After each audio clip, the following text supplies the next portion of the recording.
All right, well, welcome back to our Beyond Wealth Advisors Economic Update for 2023, January. I'm John Cleaver, partner, senior financial advisor.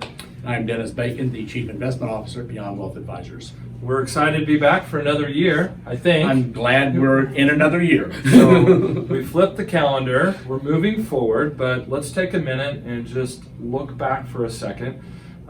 A number of the segments of the investment world didn't do so well last year. Mm-hmm. On the other hand, a few did okay. Why the disparity? What happened? Well, and I'd go a little step further than that. I mean, for a lot of clients, Sure. they had a horrible year. Yeah. And for some clients, really not so bad. Yeah. So I think really is what happened is we have a real divergence this past year. We had the same thing between growth and value a few years ago in the opposite way. Correct.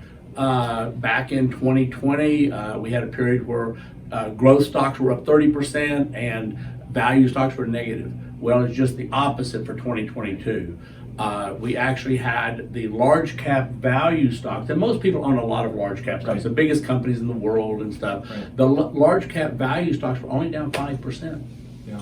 But the large cap growth stocks were down almost 30%. Hmm. So it's a major difference, and those make up a lot of the NASDAQ, a lot of the technology Right. stocks and those type of things.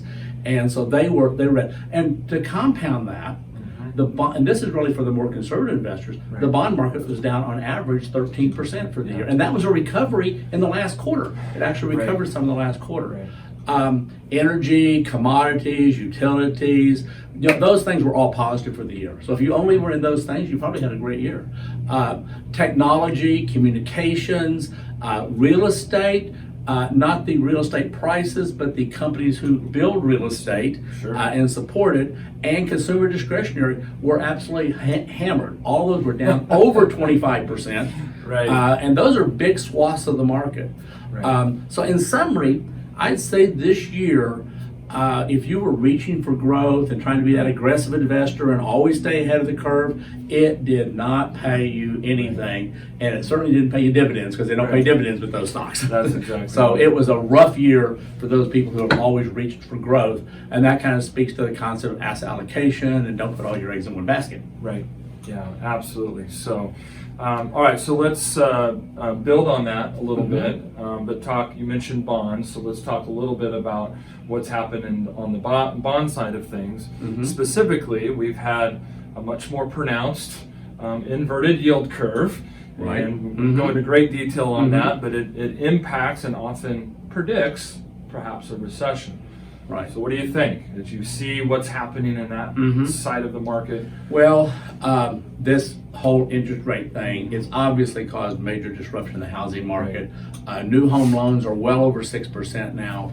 And if you were buying a home a year and a half ago and you were paying 2.5%, you literally can buy half the house today that you could back then. Right. So that certainly is a dynamic change. It doesn't mean people aren't selling. Also, the other aspect of that is if you have a loan at 2.5%, you're not going to upgrade houses. That's right. So That's exactly because right. you can't, it makes no economic sense unless you have cash.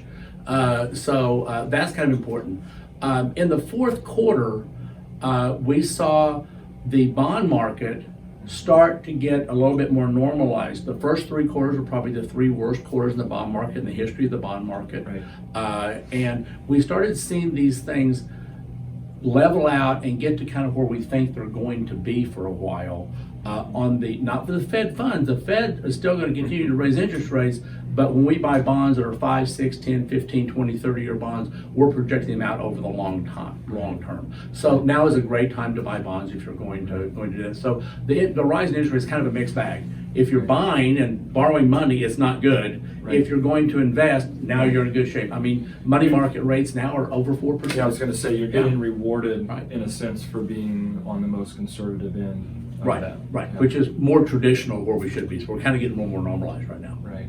Yeah, fantastic. Well, one of the things that we discussed and that we've noticed recently is if you look back, really over the past 3 decades, a lot of what the market's return has come from dividends.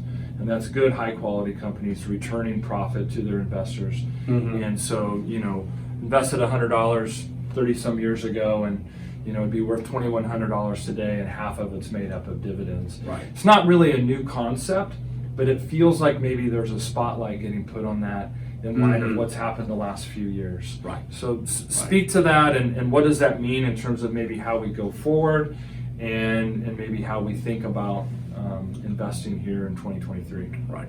Well, and it really, this always comes to light, particularly at this time when we're in this type of a cycle where we've had a dramatic pullback in the high-flying stocks, the ones that we feel like they're going to grow, and a lot of them are great companies, and they will be great companies for a long time. But we go back to those dividend-paying stocks, and the value side is really kind of a good place to be when you're in this time.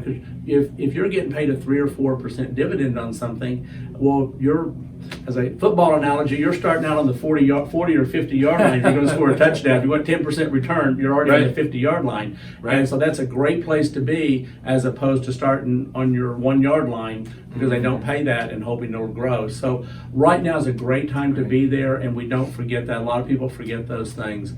We always try to keep some of that in our portfolios. Yeah. Another couple of things that has happened with this transition is, in the last quarter, the great place to be was non-U.S.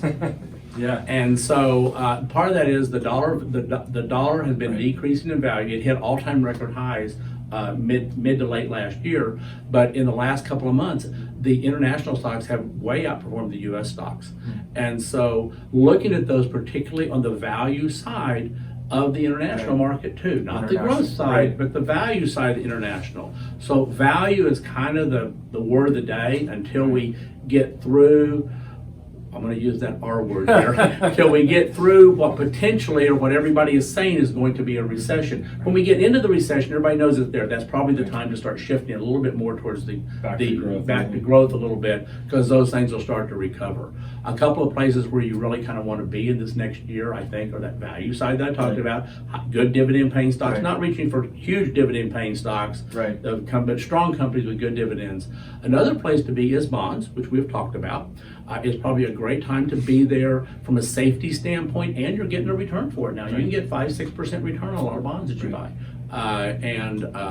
The other place is foreign bonds, because you kind of get the double whammy there of the bond market being higher interest rates, because the U.S. actually has one of the lowest interest rates across the world. So you actually get higher yield, and if we have a recessionary time, more money will flow into bonds, which drives the interest rates down, which drives the value up. So that's a great place. And the other place, which we don't talk a lot about, is it's okay to be in some cash right now. Yeah. I mean, you're getting rewarded 4% plus. Yeah. And if the Fed raises interest rates again, that money market rate will go up. So it really is a great place to be at this point in time if you really are concerned. But we're typically, again, we don't want to jump all the way over to the value side with everything. Asset allocation is important, because we don't know when it will change. Yeah. So we want to keep that diversification in play, but don't forget that cash and bonds are valid categories of investing. That sounds really, really solid, and really speaks to the whole idea of having a strategy, right? Having not only a personal strategy for how you want to grow your wealth, but then internally in terms of how that aligns with your objective and your goals. And as you mentioned, high quality companies tend to do well in this particular time. High quality companies are likely to return profit, maybe in the form of a dividend, and so that's a great place to be as we're going forward. All right, so great way to kick off the year. It'll be another exciting one, I'm sure. Never ceases to keep us on our toes. And any last thoughts as it comes to how we move forward from here? Well, I think it's a good summary is that keep a long-term focus in your portfolio. Don't jump all the way over to one side or the other. You can tilt to one side, because tactically you feel like it's a better place to be. Keep the fact there are growth companies, growth stocks will still do well. Sure. And I think the biggest thing is, as we go forward through the next 6 months or maybe the whole year, just be cautious in the way you're doing stuff. Not fearful, There's no reason to be Right. fearful. These things cycle through. We're not abnormal. I mean, the fact that Yeah. we're only down 10%, less than 10% on the Dow last year, Right. while the NASDAQ was down 33%. So it kind of gives you an idea of what that means. Just be cautious. Don't jump out of all the growth stocks, but be cautious and keep a long-term perspective. Yeah. When the picture clears, as the picture clears, it'll be a little bit more where we want to maybe go back and growth a little bit Right. more, that type of thing. So Absolutely. I'd say this isn't abnormal. It Right. feels abnormal in the time, but that's every time it feels Every time abnormal. it feels up, until you look back and see. Yeah. All right. Well, with that, as always, this is a great time of the year just to make sure you've connected with your advisor. If you have specific questions, be sure to reach out to them. It's also a great time of the year to just set your goals and objectives for what's to come. And as always, we appreciate you listening in, and let us know if you have any questions, or we'll be here. And just remember, you got to root for the frogs or the dogs. One of the two.